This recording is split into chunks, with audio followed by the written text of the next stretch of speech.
Nicolás Maduro's inauguration as Venezuela's president took place in Caracas on Friday, marking the start of his historic third term in office.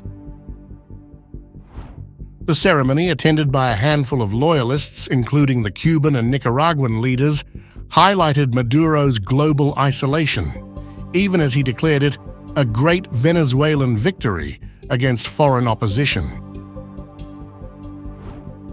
The Venezuelan leader, 62, secured re-election in July with 51% of the vote, narrowly defeating Edmundo González, who garnered 44%, according to the country's election commission. However, the results have been widely contested, with countries like the United States, Brazil, and Colombia condemning the election as fraudulent. While Russia and China congratulated Maduro on his re-election, the US quickly escalated tensions, announcing a $25 million reward for his arrest, underscoring its long-standing opposition to his regime. In his address at the Legislative Palace in Caracas, Maduro lashed out at foreign interference, accusing opposition forces of attempting to turn his inauguration into a world war.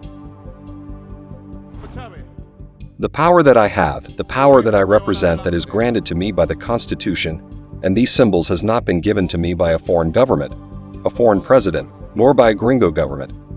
I have not been placed as president by the government of the United States or by the pro-imperialist governments of the Latin American right wing. I have not been placed by the oligarchy of the surnames.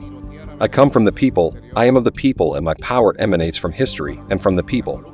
And to the people I owe my whole life, body, and soul. The US response came alongside the announcement of a $25 million reward for information leading to Maduro's arrest, citing narcotics and corruption charges dating back to 2020.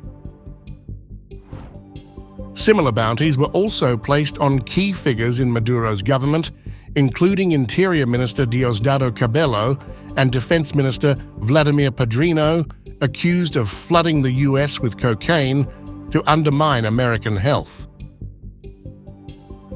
Western sanctions followed swiftly.